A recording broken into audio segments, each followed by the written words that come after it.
Hi Cascade Pottery. In this video I am going to teach you the third and most challenging hand building technique, coiling. A coil is basically a worm or a snake of clay, and coil pottery is constructed out of coils that are attached. These samples were created by Cascade students. When you are working with coils, it can be helpful to have a Ziploc bag with a wet paper towel inside.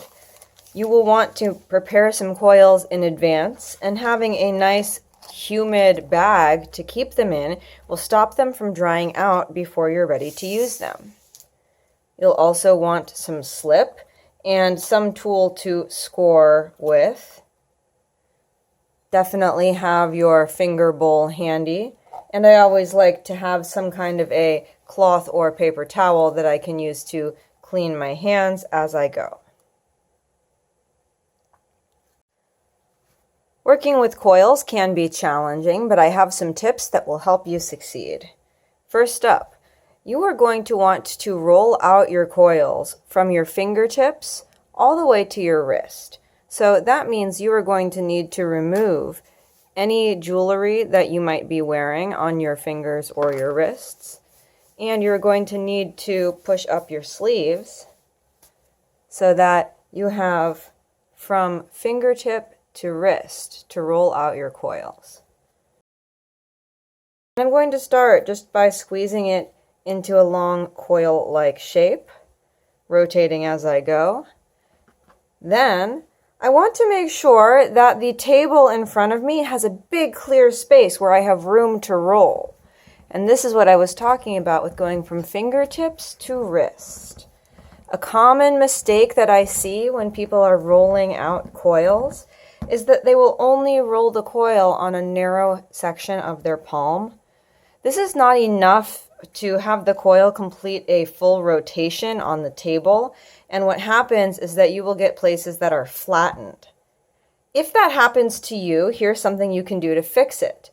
Twist your coil.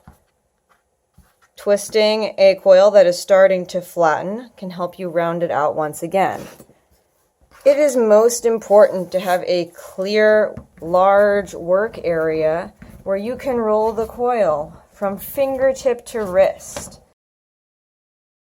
Notice that as I'm working with my coil, I am moving my hands from side to side to roll the coil evenly. Here it started to flatten again, so just twist. And at some point your coil becomes so long that you will want to split it. You can just break it with your fingers. You can chop them nice and even using your bamboo knife or your skewer or toothpick.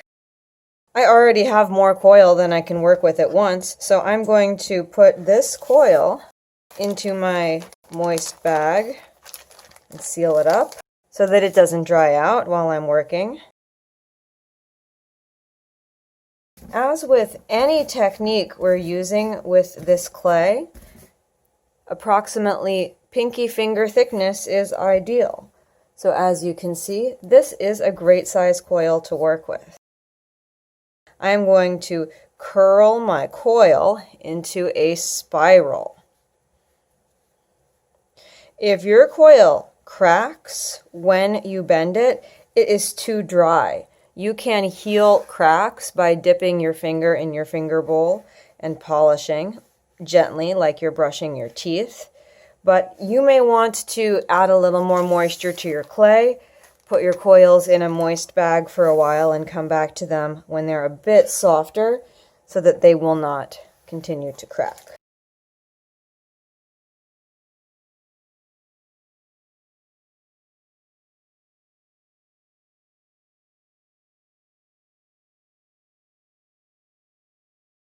I want to keep the spiral of my coil showing, but on the inside of my cup, I don't want to have to clean coffee or hot cocoa powder out of the cracks between these coils.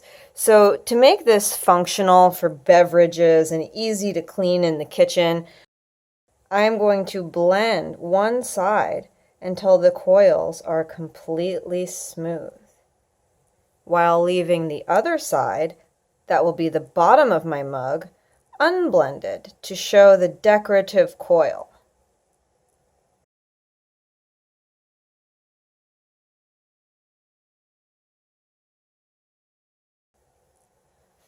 It is okay to leave your coil unblended, especially if you're doing something like a pencil holder or a toothbrush holder, something that doesn't need to hold liquid. Here's an example of a coil pot that actually has some cutaways planned in the design.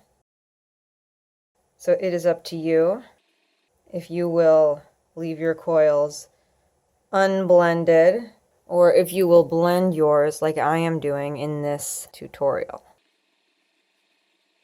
All right, now the bottom of my mug is ready, and I'm going to start building up the sides.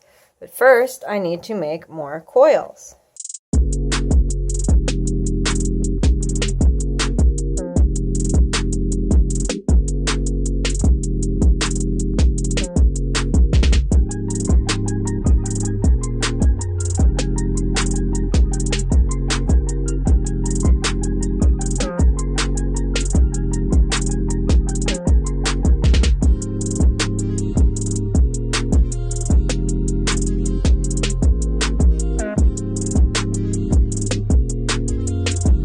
Now let's start building with some of those coils. If you are blending your coils, then there is no need to score and slip.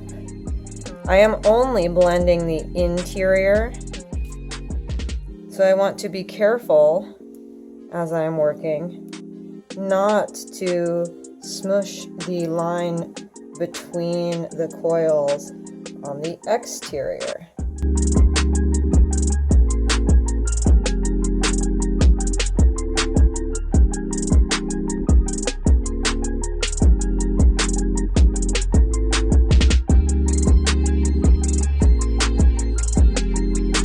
So this is off to a great start. I could continue with the same thing that I've been doing all along, but I want to show you some fancy coils as well.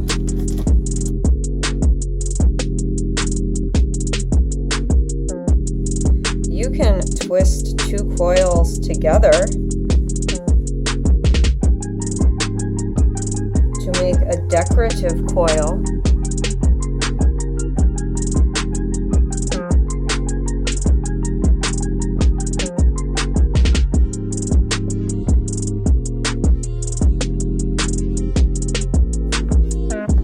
Another kind of fancy coil that can be fun to try is a braid.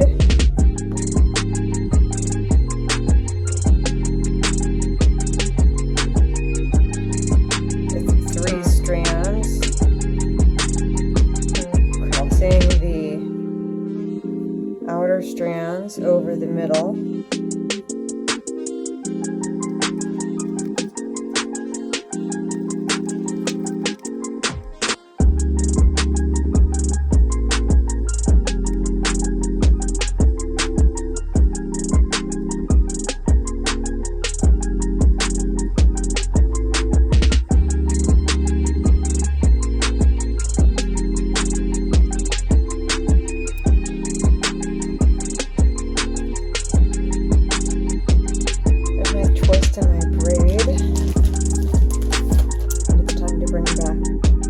Classic coil.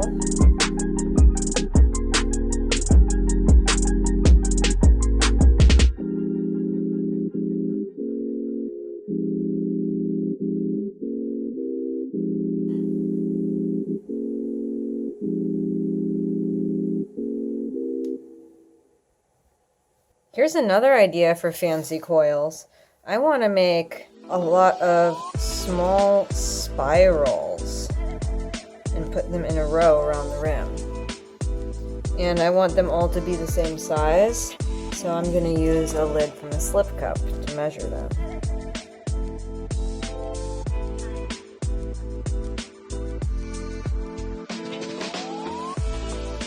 Oh yeah, I definitely want to go there, but I think I'm going to need something to fill in that triangular negative space. I am going to need more coils.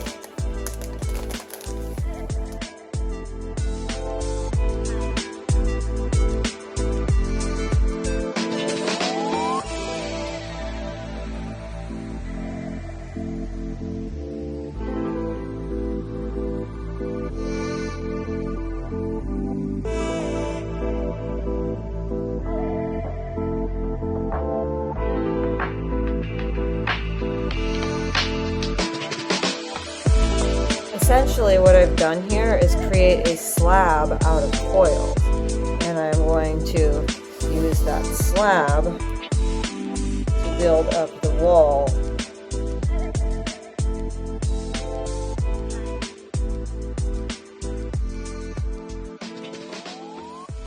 Right now I'm using a technique called reinforcing coil, where there's a place that feels delicate, like there's not quite enough clay there to be able to blend without worrying about smushing it.